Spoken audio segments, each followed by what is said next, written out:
ये जानकर हैरानी हो सकती है कि इलेक्ट्रिक ट्रेन्स में ओवरहेड लाइन से इकट्ठा की हुई पावर पहिए के माध्यम से फ्लो होने के बाद पटरी की ग्राउंडिंग केबल में पहुंचती है।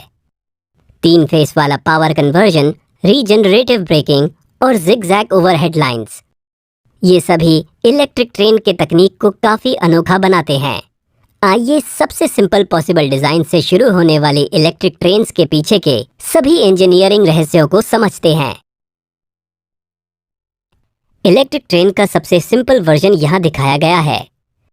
यहाँ एक single sliding wire overhead line से इलेक्ट्रिक पावर इकट्ठा करती है।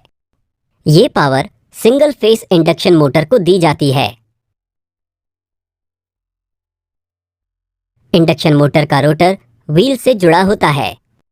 सर्किट को पूरा करने के लिए इंडक्शन मोटर का दूसरा टर्मिनल जमीन से संपर्क में होता है। जमीन से ये संपर्क इसलिए पॉसिबल है क्योंकि वायर को पहले व्हील से एक्सल ब्रश के जरिए जोड़ा जाता है। व्हील हमेशा पटरी के संपर्क में रहता है और पटरी इस तरह जमीन से संपर्क में रहती है जैसा कि दिखाया गया है। आप देख सकते हैं कि OHL से जमीन पर करंट कैसे पास होता है। ये पहले इंडक्शन मोटर, फिर एक्सल ब्रशेस, फिर पहिया और अंत में पटरी और जमीन से होकर गुजरता है। जब करंट पास होता है तो इंडक्शन मोटर का रोटर पहियों के साथ घूमता है। हालांकि एक घूमने वाला पहिया आगे बढ़ेगा, जिसका मतलब है कि अगला ग्राउंडिंग सर्किट पिछले एक से बहुत कम दूरी पर होना चाहिए। अब कुछ एक्सल ब्रश के डिटेल्स देखते हैं।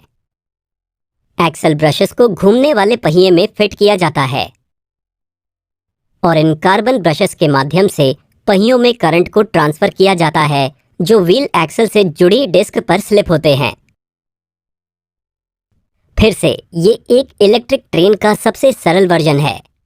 आइए अब इस डिजाइन में सुधार करें और अपनी ट्रेन को और ज्यादा फंक्शनल बनाएं।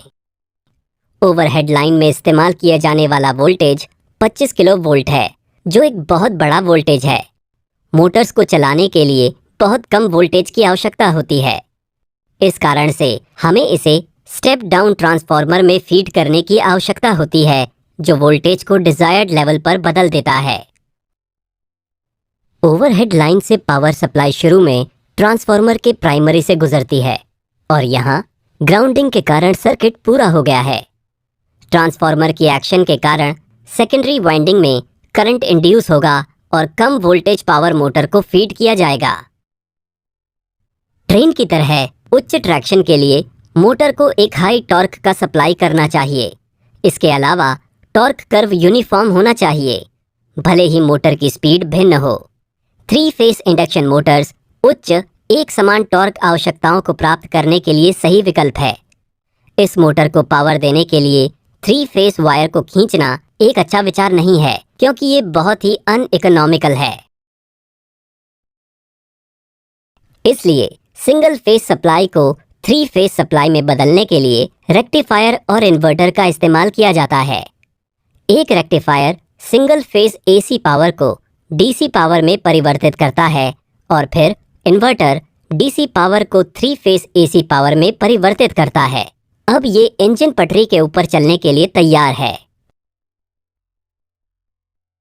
अगर हम मोटर शाफ्ट और व्हील एक्सल के बीच कुछ गियर रेशियो के साथ एक ट्रांसमिशन सिस्टम जोड़ते हैं तो हम टॉर्क आउटपुट को और बढ़ा सकते हैं। इस पॉइंट पर हमने जो इंजन बनाया है वो एकदम सही लगता है। हालांकि अगर हम इस इंजन से कई कोचेस को जोड़कर एक पूरी ट्रेन बनाते हैं तो ये बिल्कुल स्पष्ट हो जाएगा कि हमने जो सिंगल मोटर इंजन विकसित किया है उसमें इन सभी कोचेस को खींचने के लिए सफिशिएंट पावर नहीं है।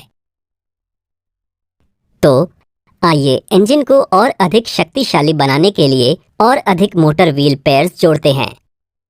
एक इंजन बोगी का कंस्ट्रक्शन 3 फेस इंडक्शन मोटर्स के साथ किया गया है। जाहिर है 3 जोड़ी पहियों को चलाने के लिए एक इंजन में आमतौर पर ऐसे 2 इंजन बोगीज का इस्तेमाल किया जाता है। इस पूरे इंजन में आप देख सकते हैं कि ट्रांसफार्मर और रेक्टिफायर कैसे पोजीशन्ड हैं।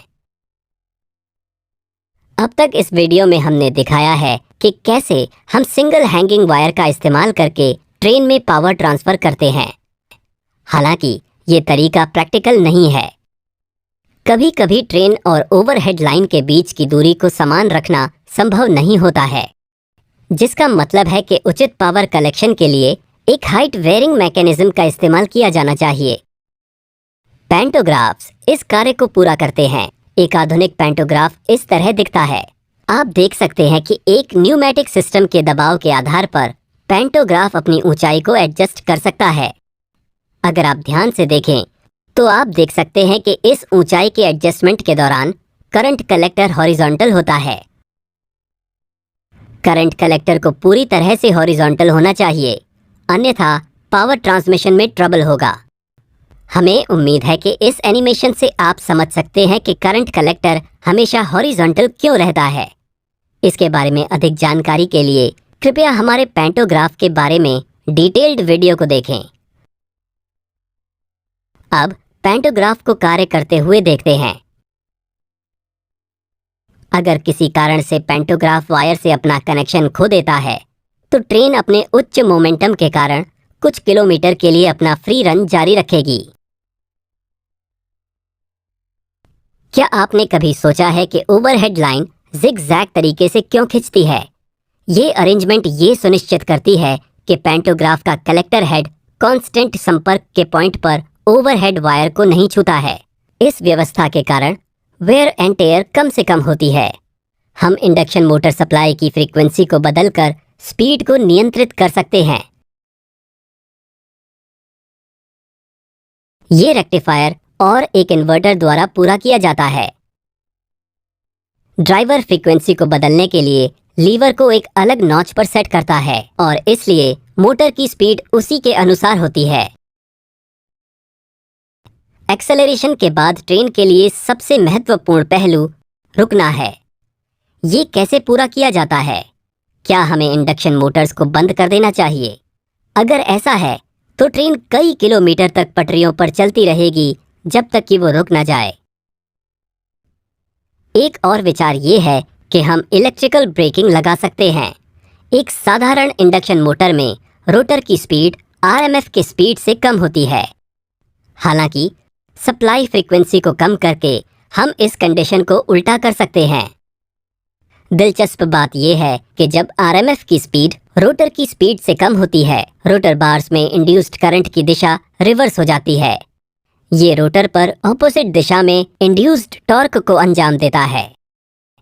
ये एक परफेक्ट ब्रेक है, बिना मेटल टू मेटल के संपर्क वाला ब्रेक। इस फेज के दौरान मोटर जनरेटिंग मोड पर चलती है।